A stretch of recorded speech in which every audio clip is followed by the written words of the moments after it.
14절 말씀을 봉독하겠습니다. 예수께서 다시 비유로 대답하여 이르시되 천국은 마치 자기 아들을 위하여 혼인잔치를 베푼 어떤 임금과 같으니 그 종들을 보내어 그 청한 사람들을 혼인잔치에 오라 하였더니 오기를 싫어하거늘 다시 다른 종들을 보내며 이르되 청한 사람들에게 이르기를 내가 5천을 준비하되 나의 소와 살찐 짐승을 잡고 모든 것을 갖추었으니 혼인잔치에 오소서 하라 하였더니 그들이 돌아보지도 않고 한 사람은 자기 밭으로 한 사람은 자기 사업하러 가고 그 남은 자들은 종들을 잡아 모욕하고 죽이니 임금이 노하여 군대를 보내어 그 살인한 자들을 진멸하고 그 동네를 불사르고 이에 종들에게 이르되 혼인잔치는 준비되었으나 청한 사람들은 합당하지 아니하니 내 거리 길에 가서 사람을 만나는 대로 혼인잔치에 청하여 오라 한대 종들이 길에 나가 악한 자나 선한 자나 만나는 대로 모두 데려오니 혼인잔치에 손님들이 가득한지라 임금이 손님들을 보러 들어올새 거기서 예복을 입지 않은 한 사람을 보고 이르되 친구여 어찌하여 예복을 입지 않고 여기 들어왔느냐 하니 그가 아무 말도 못하거늘 임금이 사환들에게 말하되 그 손발을 묶어 바깥 어두운 데 내던지라 거기서 슬피 울며 이를 가게 되리라 하니라 청함을 받은 자는 많되 택함을 입은 자는 적으니라. 아멘. 할렐루야. 오늘은 마태복음 22장 1절부터 14절까지 말씀을 중심으로 제목을 그렇게 정해봤습니다. 산 넘어 산, 하나님의 청하심과 택하심. 예수 믿는 게 산 넘어 산인 것 같습니다. 우리가 하나님의 목적은 창세전에 하나님 우리를 기획하신 그 계획대로 그리스도의 생명으로 거듭나게 해서 예수님이 오신 목적은 오직 그 하나의 목적을 이루어졌죠. 양으로 생명을 얻고 더 풍성히 얻게 하시니라. 이것이 주님의 목적인데 생명은 둘째 치고라도 이 생명을 주는 여러분 하나님의 생명을 얻으려면 부득이한 경우를 빼고는 여러분 교회를 떠나서는 주님의 생명을 공급받을 수가 없어요. 교회로 와야 됩니다. 주님이 세우신 그리스도의 몸된 교회로 와야 돼요. 거기에 하나님의 생명의 양식이고 그 말씀을 통하여 생명을 얻고 거듭나고 또 생명을 자라가는 그런 일들이라는 것입니다. 오늘 말씀을 보면 진짜 산 넘어 산입니다. 우리의 궁극적인 신앙의 목적은 이 혼인잔치에 청함을 받다고 하는데 비유적인 말씀이지만 물론 이 혼인잔치는 단지 우리가 죽어서 나중에 들어가는 그 혼인잔치가 아니라 물론 그날이 오겠지만은 이 땅에서 주님이 우리를 혼인잔치로 우리를 초청을 하는 겁니다. 초청하는 거예요. 이 땅에서 지금 우리가 육을 입고 있을 때 이 혼인잔치에 참여하게 되는 겁니다. 오늘 본문에도 보면 누가복음 14장에도 이와 비슷한 말씀이 이렇게 나오는데 누가복음 14장과 이 마태복음 22장에 좀 차이가 있다면 누가복음 14장은 그 혼인잔치에 들어가는 것 그 자체로서 끝납니다. 그런데 오늘 마태복음은 뭡니까? 지금 혼인잔치 그 자체 초청을 받아서 거기에 간 데서 끝나는 게 아니라 거기에서 예복을 입었느냐 입지 않았느냐 그 내용을 거기를 얘기하고 있어요. 누가복음은 그 말씀을 하지 않고 있습니다. 오히려 마태복음에서는 이 청함을 받아 혼인잔치 오지 않은 사람들을 먼저 임금이 사람들을 보내서 그들이 징계하죠, 그죠? 그들을 징계하고 그리고 나서 혼인잔치는 준비됐는데 사람들이 합당치 않으니까 가서 길 사거리 아무데나 가서 요즘 말로 하면 닥치는 대로 데리고 와라. 악한 자나 선한 자나 다 데리고 와라. 그래서 혼인잔치에 들어왔어요. 그 임금이 준비한 그 잔치장에 왔단 말이에요. 누가복음에는 잔치자리에 들어왔냐 들어가지 않았냐 거기서 끝나버리는데, 그래서 탄을 타리러 가서 강권하여 내 집을 채우라, 우리 많이 전도할 때만에 들어봤죠, 그렇죠? 거기에서 누가복음은 끝나요. 끝나는데 마태복음은 그 이유를 말합니다. 이유를. 사실은 마태복음이 이 혼인잔치 비유로 친다면 사실은 누가복음에 비하면 더 정확한 거예요. 혼인잔치 자리에 왔다고 해서 혼인잔치에 다 들어가는 게 아니에요. 중요한 건 뭡니까? 예복을 입어야 되는 거예요. 예, 문제는 뭐예요? 예복은 둘째 치고 지금 혼인잔치 자리도 오지 않는 혼인잔치 자리. 혼인잔치 자리에 가서 앉아있는, 이것도 되지 않는 부분들이 많이 있다는 거죠. 어제 집에 가만히 있는데, 집에 있는데 오후에 오전인가 오후인가 봐, 갑자기 막 강아지가 막 짖는 소리가 나요. 그래서 내가 봤더니 우리 집에 강아지가 없는데, 아주 좀 강아지나 고양이나 막 지들 집인 줄 알고 지들 마음대로 왔다 갔다 가봤더니 집에서 키우는 애완견 한 마리가 막 물을 막 찾고 있어요. 봤더니 나중에 알고 봤더니 그 강아지가 공만 보면 사죽을 못 쓰나 봐요. 공만 보면. 그래서 공이 들어가야 그 공 찾으러 온 거예요. 공 찾으러. 그래서 와서 보니까 좀 이따 그냥 저는 별로 강아지가 옷도 입히긴 했는데 별로 깨끗하지가 않아요. 그래서 집 나온 강아지인가 했는데 주인이 있더라고요. 그래서 주인이 이렇게 지나가다 보니까 연세가 머리 염색을 하시고 그랬는데 연세는 좀 들어보이시는데 전동 조그만 오토바이 1륜차 타고 이렇게 왔다 갔다 하시는데, 저는 뭐 여기 자주 나오신다는데 저는 처음 어제요. 사람을 워낙 못 알아봐서 대여섯 번을 봐야 사람을 알아보는데 처음 뵌 것 같은데, 어쨌든 그래서 강아지 얘기하다 보니까 그분도 사연이 참 많으시더라고요. 여기 중앙교회 예전에 15년인가 다니다가 지금 쉬인 지 10년이 됐더라고요. 10년이 됐는데, 그러니까 얼굴을 가만히 봐도 보니까 뭔가 막 굉장히 막 찌들었어. 찌들었다가 또 그렇고 영적으로 그런 게 있지 않습니까? 어떤 그 이제 집안이 보니까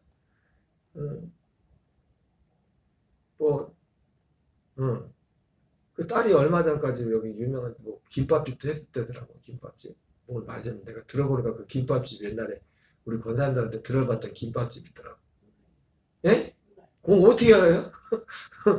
난 분명히 뭔 김밥집이라고 안 했습니다. 그래요?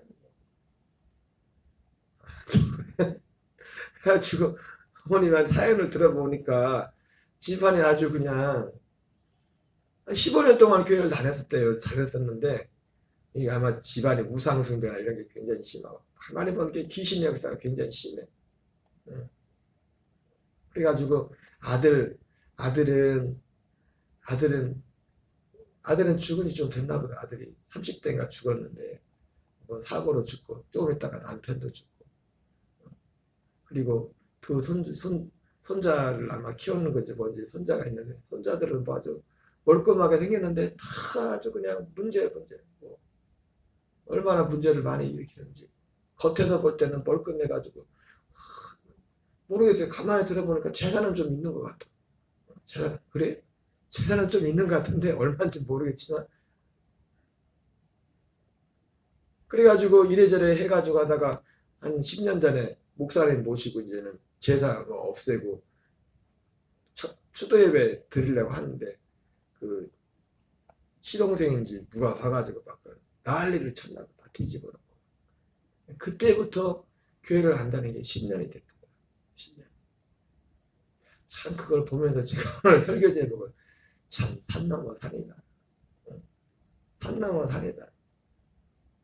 제사 없앴다고 그게 생명을 얻는 것도 아니지만 가만히 보니까 유독 진짜 이 귀신의 공격이, 귀신의 역사가 참 심한 데가 많지만 귀신의 역사. 좀 저희 전에 교회 나오신 어르신 혼자 사시는 성도님 그분 한 분 계신데, 그분 같은 경우도 물론 참 우리도 좀 안타까움이 있는데 그렇게 귀신의 역사가 찌들려가지고 온몸에 막 병 달고 사시고, 그분은 진짜 가서 예배 잠깐 찬양만 드리면 하품을 얼마나 많이 하는지 막 이게 보통 하품을 안 하는 집안이 그냥 참 그나저나 그러면서 코로나까지 터지면서 이제 찾아뵙지도 못하고 이래저래 하면서 요즘 가끔 가면 요즘은 있는데도 문을 안 여는 건지 전화도 안 받으시고, 유독 참 쉽지가 않습니다. 진짜 산 넘어 산이야. 산 넘어 산. 산 넘어 산. 도적이 온 것은 도적질하고 죽이고 멸망시키는 것. 이게 귀신들이라는 거죠. 도적질하고. 그 멀쩡한 후대 멀쩡한 아들을, 남편을 데려가고. 여러분 꼭 육신의 생명 성경에 보면 우리 생명이 하나님께 달려있다고 하지만 이 생명을, 육신의 생명을 귀신이, 마귀가 우리를 죽일 수 있어요. 마귀의 공격. 물론 그 모든 것이 하나님의 손 안에 있지만은 몸은 죽여도 영혼은 죽이지 못한 자를 두려워하라 했잖아요. 물론 몸과 영이, 생명이 하나님에서 달렸지만 우리 몸을, 우리 육신을 마귀가 우리를 죽일 수도 있다고요. 생명을, 육신의. 그러니까 성경이 말하자면 몸은 죽여도 영혼을 죽이지 못하는 자를 두려워하지 말라. 몸과 영혼을 능히 지옥에 멸할 자를 두려워하라. 궁극적으로는 다 주님의 손에 달렸지만 이 귀신들의 악의 공격을 통해서 육신의 생명을 빼앗아갈 수 있다. 그걸 실제로 우리에게 실상을 이렇게 보면은 유독 그런 분들이 많지 않습니까? 그런 일들이 실제 있지 않습니까? 그걸 보면서 제가 말로는 어제 11시부터 12시까지 항상 여기 오신대. 이름까지 알아놨는데 모르겠어요. 참 그런 분들이 많다. 그래서 기도를 많이 해야겠다. 귀신도 내쫓아야 되고, 실제로 이 묶인 자들을 자유케. 그러나 그 묶인 자에서 이 귀신이 나간다고 해서 그게 구원받는 건 아니에요. 네? 그게 구원받는 건 아니라고. 귀신 들렸다는 사람이 귀신 나갔다고, 예수 이름으로 귀신 나갔다고 해서 그 영혼이 구원받은 건, 그거로 구원받은 건 아니라고. 복음을 들어서 정말 복음에 안에서 구하고 찾고 두드려서 이 복음을 구해서 그 생명을 얻어 생명을 얻고 이 생명 안에서 자라가는 그 과정이 있어요. 그게 구원의 시작이에요. 오늘도 아까 말씀드렸지만 누가복음은 단지 혼인잔치에 온 것으로 그냥 끝나는 거지만, 그게 끝난 것처럼 말하지만, 그래서 혼인잔치 들어오기를 거부한 사람들은 쫓아내고 징벌하고 막 그런 것처럼 보이지만, 그러나 진짜 혼인잔치 구원은 뭐예요? 예복을 입고 그 안에 들어가야 된다. 그 안에 예복을 입고 귀신이 나갔다고 해서 끝나는 게 아니고, 우리가 예수 이름으로 어떤 문제 해결받다고 해서 끝나는 게 아니고, 정말 이 약속을, 복음을 듣고서 이 약속의 복음으로 진리 안에서, 그러지 않으면, 또 이 복음 안에 또 살지 않으면 어떻게 해요? 귀신은 또 들어옵니다. 귀신은 또 들어와요. 또 들어와요. 어쨌든 우리가 새벽에 이 말씀을 드린 것은 우리가 영적으로 더욱더 경각심을 가지고 하나님 앞에 부르짖는 기도도 더 기도도 간절히, 우리의 기도도 간절해질 뿐만 아니라 우리가 이 복음 진리 안에 온전히 행해야 될 줄 믿습니다. 마귀가 하는 것, 귀신이 하는 건 딱 그거예요. 도둑질하고 우리 육신적인 것을, 이런 것들을. 그러나 결국 마귀가 하는 건 뭐냐면 우리를 죽이고 멸망시키는 겁니다. 이 죽이고 멸망시키기 위해서 하는 게 뭐예요? 이 복음을 가려는 거예요. 이 복음을. 고린도 4장 3절에 만일 우리의 복음이 가리었으면 망하는 자들에게 가리어진 것이라, 이렇게 말씀하셨어요. 거기에 우리의 복음이야. 우리의 복음. 우리의 복음. 데살로니가 후서 2장 14절도, 오늘 주님이 결국 지금 혼인잔치로 사람들을 초청하지 않습니까? 초청하는데 무엇으로 초청합니까? 청함과 택하심이라고 했는데, 이 청함이란 말과 택하심이란 말이 비슷한 말이 다른 그 복음에는 성경에는 부르심, 베드로후서 1장에는 부르심과 택하심을 곧게 하라 그렇게 말했어요. 하나님이 우리를 부르신 이유가 뭐예요? 부르심과 택하심의 목적은 하나입니다. 우리를 부르신 목적은 우리를 택한 자로 세우기 위해서예요. 택한 자로. 부르신 목적. 오늘 비유의 말씀으로 따지면 사람들을 부른 목적이 뭐예요? 혼인잔치에 들어가기 위해서. 이 혼인잔치에 들어가는 자가 누굽니까? 택함 받은 자예요. 택함 받은 자. 혼인잔치에 들어가는 자 어떻게 들어가요? 예복을 입고 들어간다. 예복을 입고. 그래서 사도 베드로도 부르심과 택하심을 붙게 하라 이렇게 말씀하고 있어요. 그런데 무엇으로 우리를 부르시냐? 사도 바울은 데살로니가서 2장 14절에서 우리의 복음으로 부르사. 우리의 복음. 고린도 4장 3절에서는 만일 우리의 복음이 가리었으면 망하는 자들에게 가려진 것이야. 사도 바울이 전했던 그 복음으로 불렀다는 거예요. 복음. 우리가 정말 하나님의 택하신 자로 세움을 받으려면 사도 바울이 전했던 그 복음으로, 그 복음의 부르심을 받아야 됩니다. 그 복음으로. 예수 이름으로 어떤 체험을 하고 귀신 나갔다고 해서 뭐 체험했다고 해서 거기에 구원이 아니에요. 아직 구원도 시작된 게 아니에요. 근데 그것마저도 그러니까 산 넘어 산이에요. 그것도 안 돼서 지금 다른 것도 아니고 추도 예배 드리다가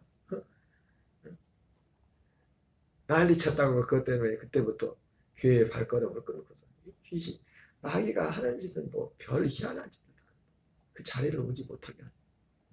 왔다고 해도 교회 왔다고 해도 바로 또 구원받는 것도 아니거든.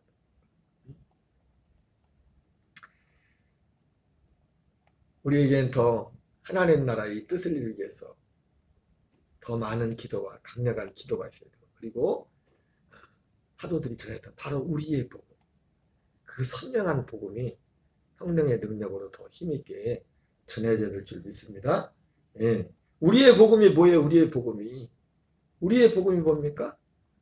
새 언약이죠. 새 언약.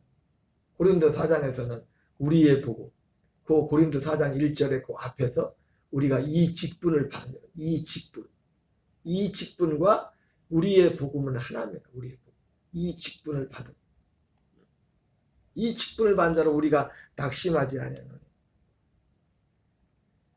그들이 받은 직분이 새 언약의 일꾼이란 직분이에요. 새 언약의 일꾼. 새 언약. 참 희한하죠. 어제도 집사람 그런 얘기했지만 다른 건 다 아는데 너무나 박시가 안 돼. 이 새 언약 하나만 몰라. 이 새 언약 하나만 전하잖아. 아니 심지어 주석에서도 새 언약에 대해서 제대로 안 써있다는 거예요. 그 비싼 주석에서 새 언약의 본질에 대해서.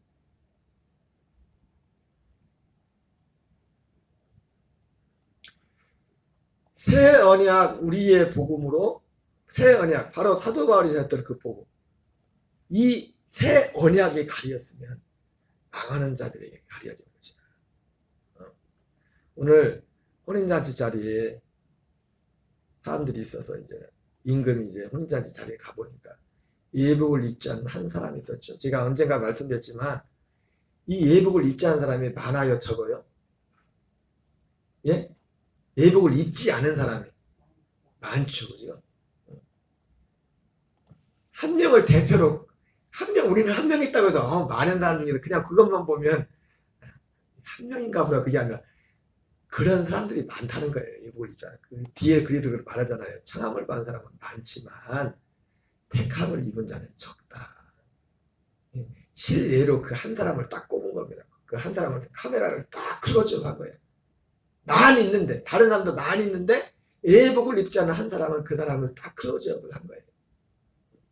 그러면서 청함을 받은 사람은 많지만 택함을 입은 자는 적다 말씀하고 있어요.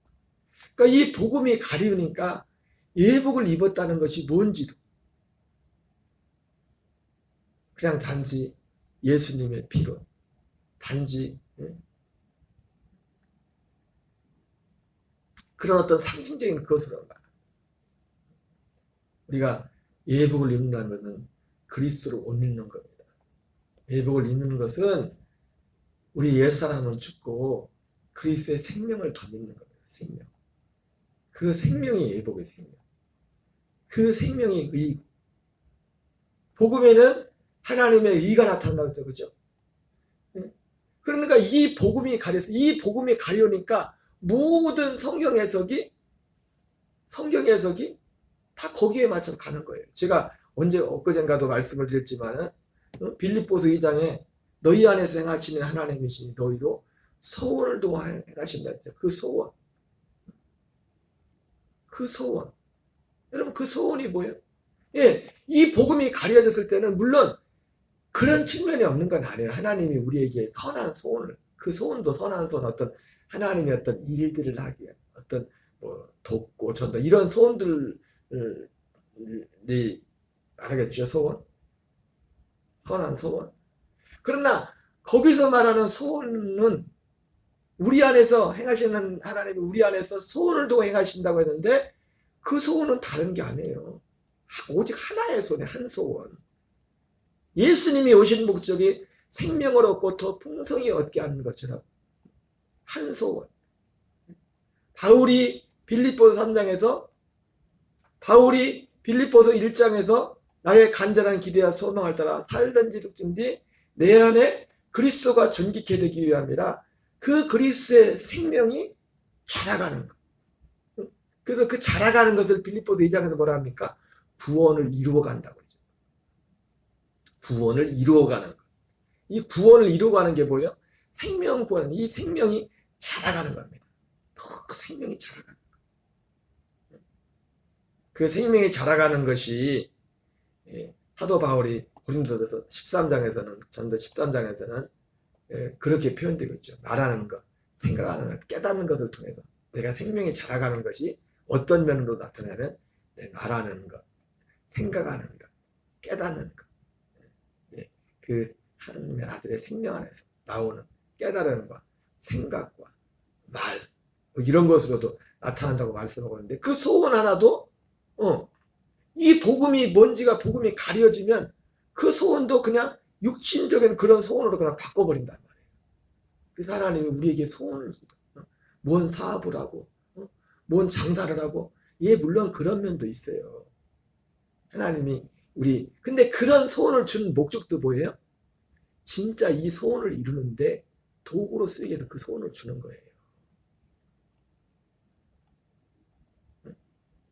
제가 주일 저녁 때 말씀드린 하나님의 일이 뭐냐고. 하나님의 일은 그거 하나라고요.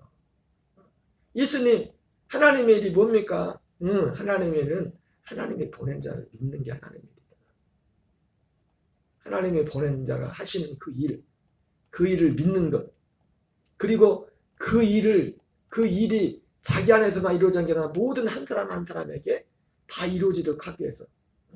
그러니까 산 넘어 산이잖아요. 그냥 다 와가지고 막 그냥 양같이 선한 양같이 와가지고 그냥 좀 다 사모하면 나 그 얘기 듣고 싶어요. 그래서 온 사람이 몇 명이나 있냐고. 그래서 온 사람이 몇 명이나 있냐고요. 이제 여기까지 데리고 와가지고 결국은 예복을 입혀서 잔치자리에 들여보내야 되는데 오늘 말씀도 그냥 순순히 오는 사람이 몇 명이나 있나고요. 그러니까 그런 일들을 목적은 뭐예요? 데리고 와서 예복을 입히는 거예요. 예복을 입혀서 혼자 들어가려면 그 과정이 있잖아요. 그러니까 이 일들을 하려면 우리에게는 때로는 어떤 힘도 필요하고 재정도 필요하고 그래서 그 하나님의 일이라고 하는 거지. 결국 하나님의 일은 뭐예요? 예복을 입히는 거예요. 그리스도로 옷 입는 겁니다. 너희가 이 시기를 알거니와 자다가 깰 때가 벌써 가까웠으니 이는 이제 우리의 구원이 처음 믿을 때보다 가까웠으니 밤이 깊고 낮이 가까웠으니 그러므로 어둠의 일을 벗고 빛의 감을 낮과 같이 단정해야 하고 방탕과 술 취하지 말고 쟁투하고 시기하지 말고 오직 그리스도로 옷 입고 정욕을 위하여 육신의 일을 도모하지 말고. 우리의 정욕, 우리 옛사람, 정욕은 옛사람에 속한 거지 않습니까? 오직 그리스도로 옷 입고 그리스도의 생명 안에 그리스도의 생명을 덧입어서 이 생명으로 그 안에 빛이 있어서 이 빛의 사람들의 그 안에 생명이 있어서 이 생명은 사람들의 빛이다. 여러분 그 생명이 비치면 생명, 그리스도의 생명이 비치, 그 생명 자체가 빛이. 그래서 이러한 것들이 장암을 받은 사람은 많은데 그렇게 힘들게 어렵게 여기까지 데리고 왔는데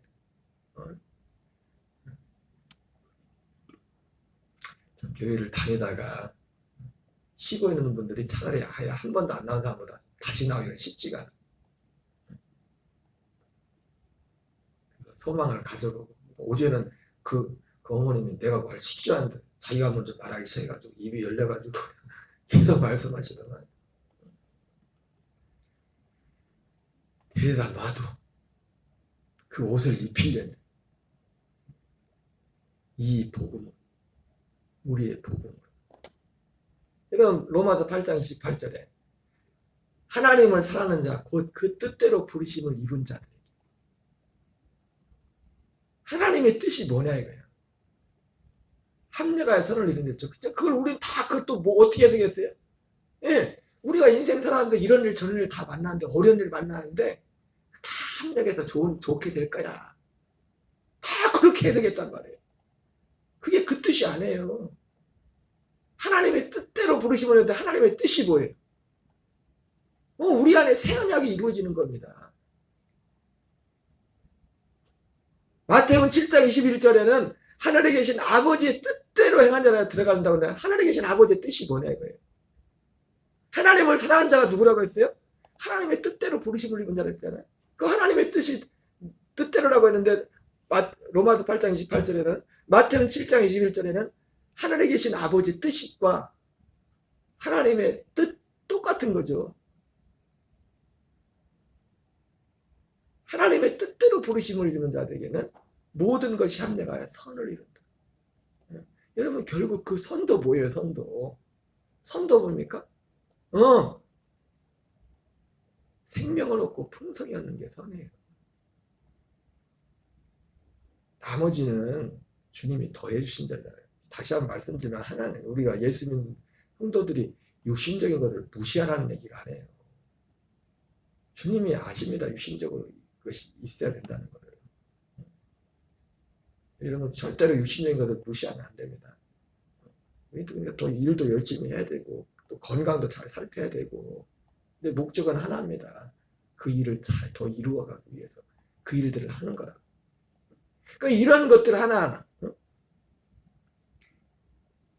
그러니까 복음이 우리의 복음 사도 바울이 말하는 그 우리의 복음이 가려버리니까 성경을 다 그렇게밖에 안 보이는 거예요. 다 육신적으로 소원을 말해봐. 소원을 이루는 것도 내가 이런 말 하고 그래 합력하여 선을 이루는 것도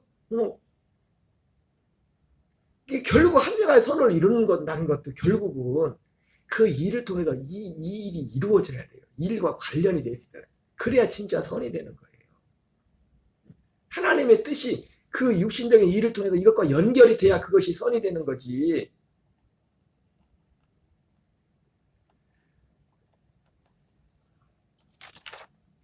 오늘 마태복음 22장 1절부터 14절 말씀을 통해서 결론하고자 하는 말씀은 이거죠. 청함을 받은 사람은 많지만 택하심을 입은 자는 적다. 산 넘어 산이다. 우리는 두 가지를 딱 붙잡아야 돼요. 우리 이 하는 일들이 영적인 전투기 때문에 그런 분들은 귀신과의 싸움에 이기려면 기도밖에 어디 있습니까? 기도하고 그 일을 위해서 그리고 와서 귀신이 나갔다고 끝나는 게 아니거든. 진짜 바울이 말했던 우리의 복음, 그 복음을 전해서 그 한 사람 한 사람을 그리스도로 옷 입게 하는 그 일들을 우리가 해야 되는 것입니다. 우리 주기도문으로 마치겠습니다. 하늘에 계신 우리 아버지여 이름이 거룩히 여김을 받으시오며 나라 임하옵시며 뜻이 하늘에서 이루어지는 것 같이 땅에서 이루어지이다. 오늘날 우리에게 일용할 양식을 주옵시고 우리가 우리에게 죄 지은 자를 사하여 준 것 같이 우리의 죄를 사하여 주옵시고 우리를 시험에 들게 하지